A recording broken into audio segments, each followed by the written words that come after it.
Hello mga kabungis-ngis, nagbabalik po si Lux Diary and gusto ko lang komenta na itong video ni Mayor Isko Moreno. Masasabi ko lang kapag may sakit talaga, laging priority ni Yorme yung mga may sakit. Kahit na magkano pa yan naabutin, ibibigay na tulong ni Mayor Isko Moreno. Ito nga po yung live ni Yorme kahapon, December 3, 2025 of course.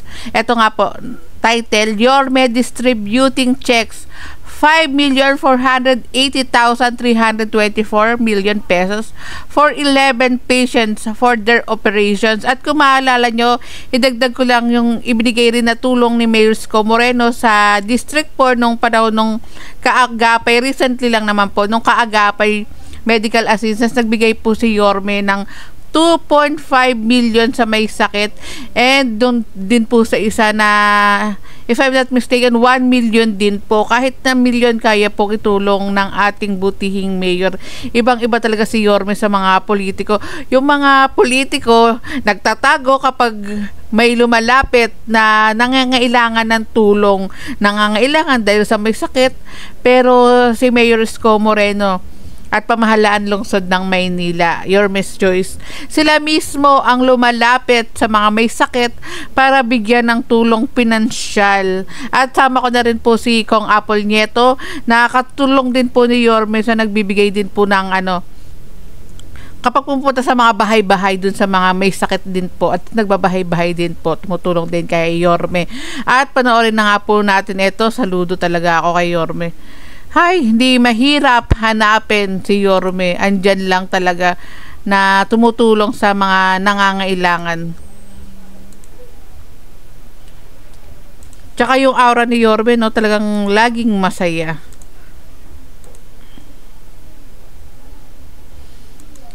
Wag yun ang pansinin yung background ko. Patulog na kasi ako.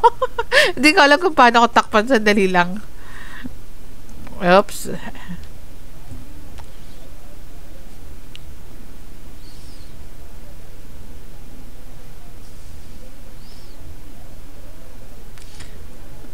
Grabe yun, sabi nga ni Yorme, lalaki nga ng mga pangangailangan nila sa medical.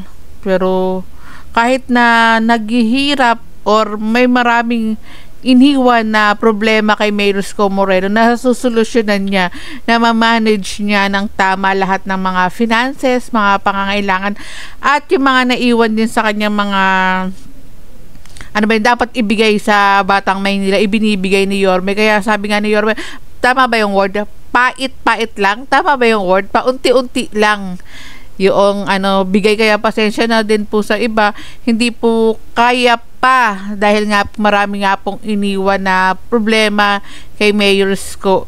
Tsaka ilang buwan pa lang naman po si Yorme, pero kahit na ilang buwan pa lang po si Yorme, naibigay naman po yung mga nararapat tulad ng sa ating mga senior, naibigay naman po. At sa mga PWD, solo parents, parating na po yan next week sa pagkakalala ko, December 11, 12, 13, correct me if I'm wrong. Nandiyan na rin po yung para sa PWD.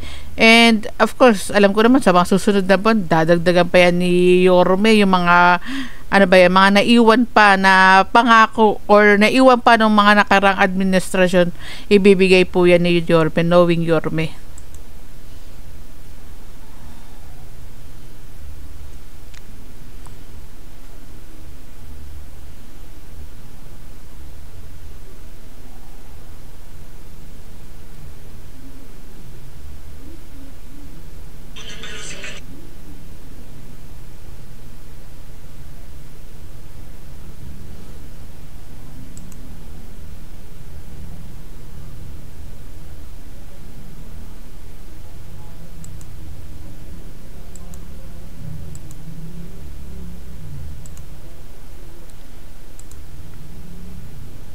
Ang laking kaginhawaan yung binigay na tulong ni Yorme sa mga kababayan natin o sa mga Batang Maynila. Hindi mo alam kung saan ko kakuha ng pangangailangan nyo. Kung napapanood yung mga upload natin sa Busilak's Diary, Ulala, sa Facebook and TikTok. Sobrang nagpapasalamat po yung mga binigyan ng medical assistance, kaagapay medical assistance, dahil nga po yung iba naiiyak pa, hindi nila alam kung saan sila kukuha ng kanilang pangangailangan, at sobra silang nagpapasalamat sa ating Panginoon na bumalik si Mayor Isko Moreno. At kung maalala nyo ng mga panahon na kampanya, yung sinisigaw talaga ng mga taong bayan, bumalik ka na, bumalik ka na. Kaya ayan, bumalik na nga po sa tulong nyo rin po.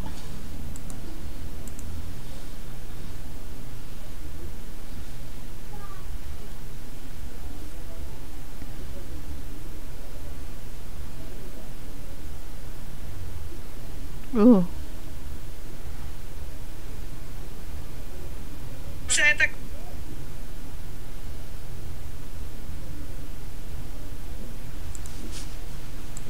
Nakakaiyak, no? Grabe. Bilis ibigay ni Yorme yung anong pangangailangan ng mga may sakit.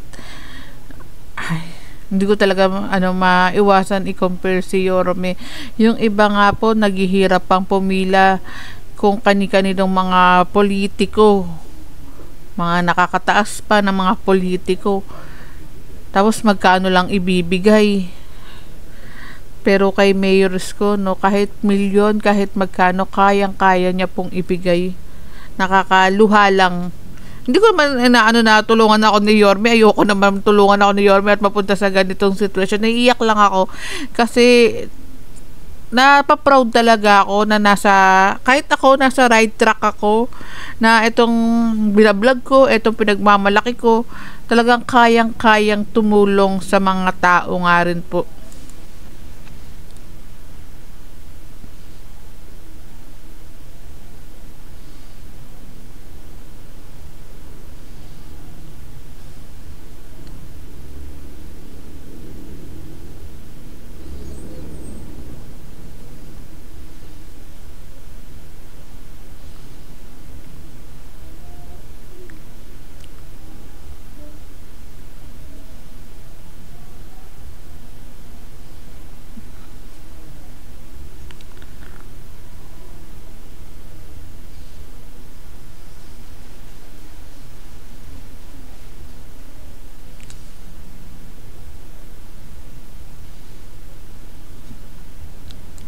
Kaya sana yung mga basher ni Yorme, magsitahimik na kayo dyan, hindi nyo naman alam, or may masabi lang kayo palagi. Dahil hindi nyo alam, or talagang talagang basher lang kayo kung anong mga ginagawa ni Yorme sa Maynila. Lalo na yung mga vlogger na nagko-comment ang hindi maganda kay Yorme.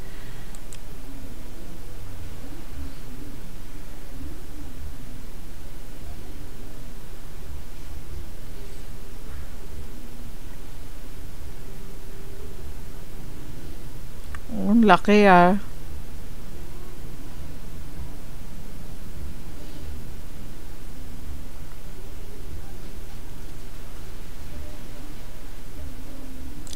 And kahit naman hindi pa mayor si Yorme, noon nung mga panahon na hindi na nakaupo si Yorme, pagkatapos ng kanyang first term, talagang tumutulong si Yorme. Meron tayong nakuwang video nun na nagbigay din ng tulong si Yorme dun sa may sakit na baby, kung hindi ako nagkakamali.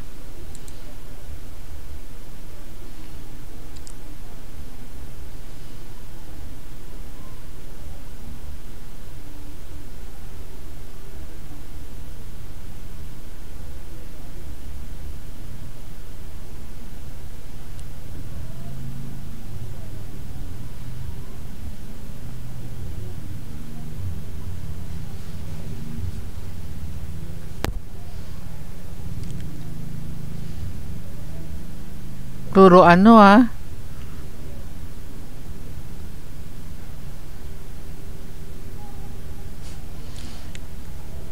Sana nandito rin tayo, no, para na-interview din natin yung mga binigyan ng tulong medical financial assistance ni Yorme.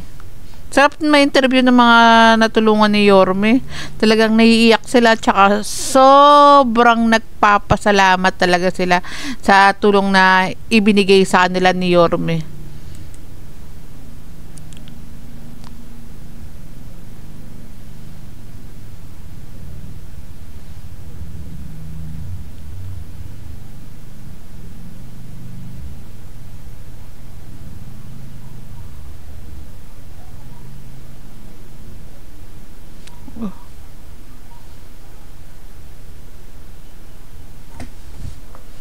Ayan, bayad na.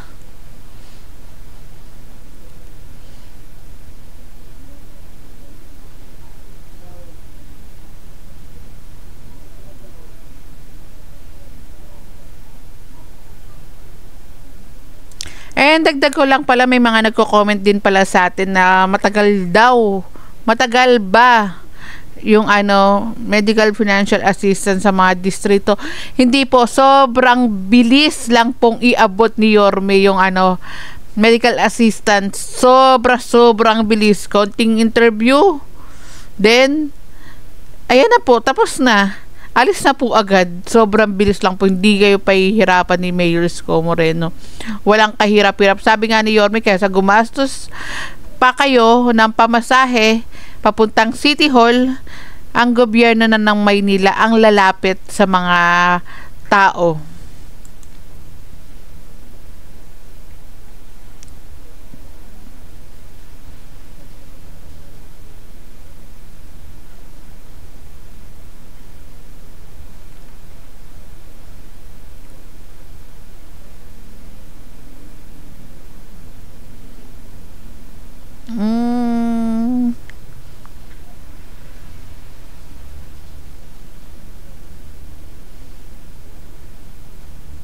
Ito nakakayak sa magulang to Para sa ito po yung bibigyan batang ooperahan, nakakayak sa magulang kasi ang hirap maghanap ng 500,000 pesos pantustos sa pagpapa-opera. Kaya salamat kay Mayor Isko Moreno.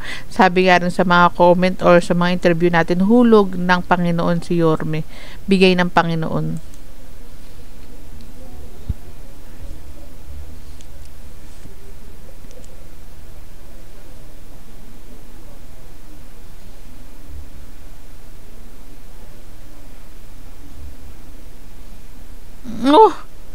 Imaginein mo nabigyan na pala si ma'am ng tulong ni Mayor Isko Moreno, then kulang nga, lumapit uli siya kay Yorme, pwede pa rin pala yun mga kabungis-ngis grabe, galing sobra. Hay, eto pasensya na kasi hindi ko napanood to kaya sabi ko komentan ko na lang kasi mas na komenta na lang yung hindi ko alam yung mga pinapanood ko. Para hindi scripted.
Grabe yung credit talaga ni Yorme, laging sa Panginoon, magpasalamat sa Diyos, magsimba, doon niya lagi binibigay yung credit kay God.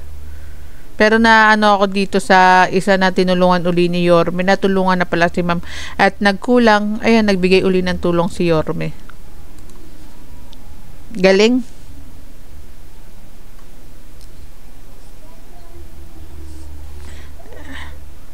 Sabi ni Yorme, magpasalamat sa taxpayers ng Manila. Kaya sobrang proud talaga ako kay Yorme. Hindi niya kinikredit sa sarili niya. Kaya proud ako kay Yorme kasi yung ibang mga politiko, nagtatago na nga, binubulsa pa yung pera na dapat itulong kahit na galing sa tax money ng taong bayan. Pero kay Mayor, talagang kinikredit niya talaga sa lahat yung dapat i-credit. Pinagmamalaki niya nga rin po, kaya sobrang proud talaga kay Yorme.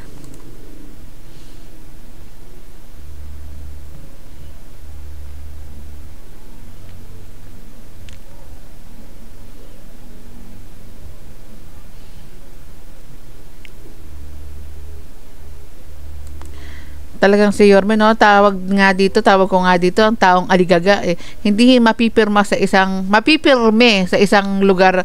Talagang magtatrabaho sa bawat lugar sa Maynila, bababa sa Maynila kung ano yung mga problema ng mga tao, kung anong problema sa Maynila na dapat ayusin at bigyan ng tulong.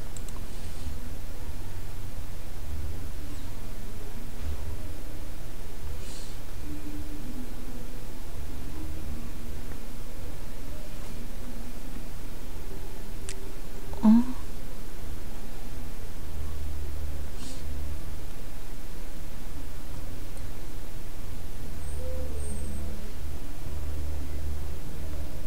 Priority talaga ni Yorme yung mga ano ba tawag, health ng mga batang Maynila. Kasi noong nakaraan, first term ni Yorme, bumili siya ng machine. I don't know bakit hindi nagamit nung term ni Mayora Hani Lacuna.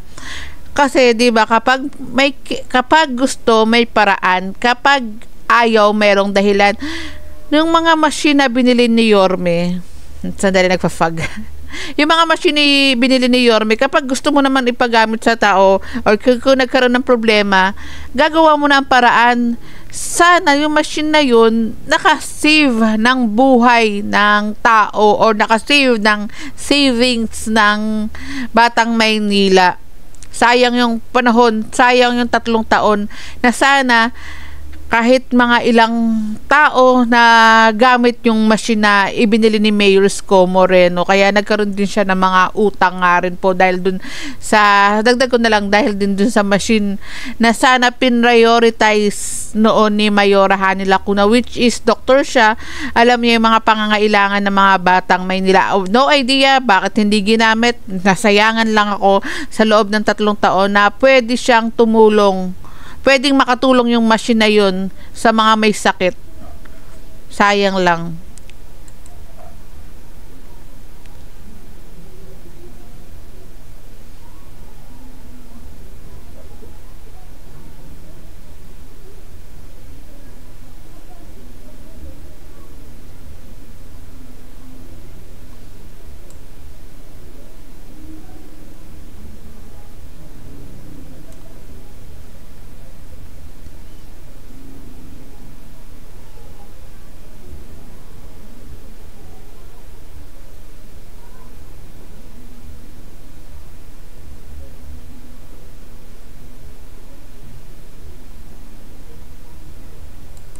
Importante ang buhay kay Yorme.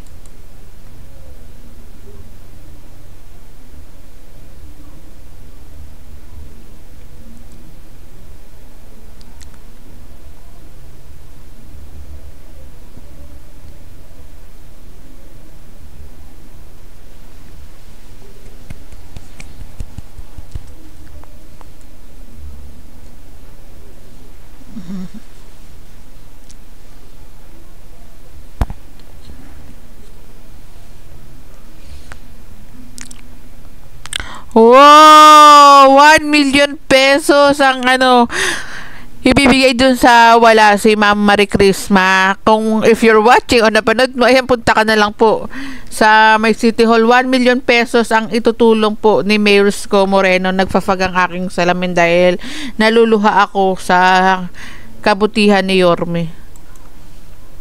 Kaya wag na kayo, wala lang naman para sa akin lang to, wag na kayong wow, kasi talagang nakakawaw yung tulong na ibinibigay ni Yorme.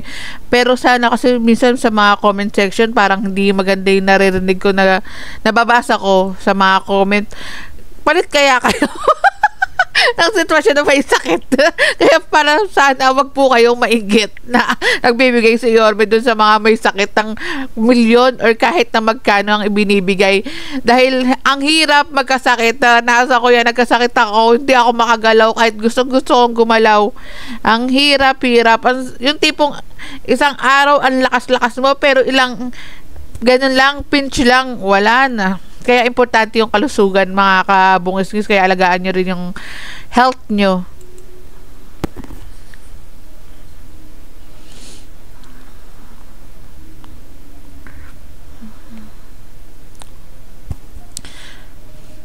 Pero nakakawaw naman talaga.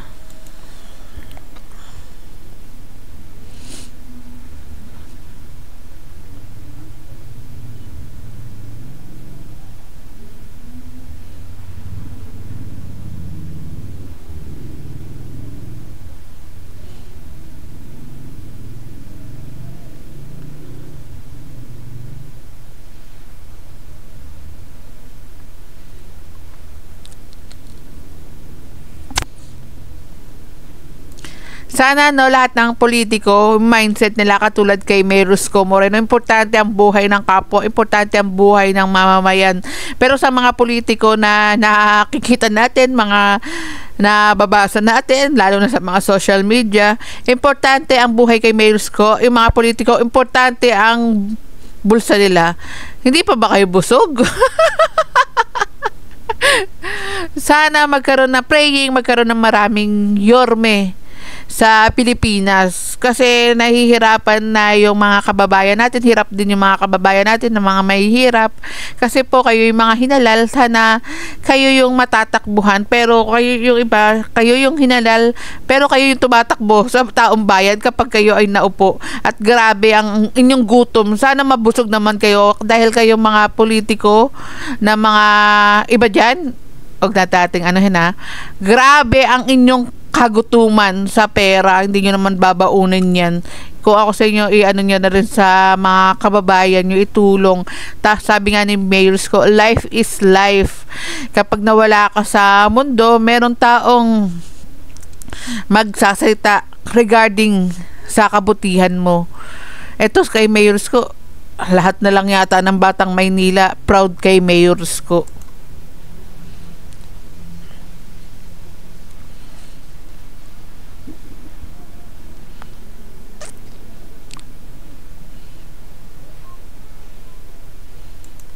And that's it mga kabungis-ngis. Maraming salamat sa panonood. At comment pa tayo sa mga susunod na araw sa mga ganap sa ating butihing Yorme Mayor Isko Moreno. And please do follow Busilak's Diary. Nagpa-fog na yung aking salamin. Please follow Busilak's Diary. Ulala! Ayan, wala na akong nakikita. Kung ano na yung tsura ko. Follow Busilak's Diary. Ulala sa Facebook. Busilak's Diary sa YouTube, subscribe, and Busilak's Diary sa TikTok, at marami pa tayong mga social media tulad ng Busilak ng Maynila sa Facebook and TikTok. Maraming salamat sa panonood. Ingat po kayo palagi and God bless us all. Hindi ko na alam kung saan ko papatayin.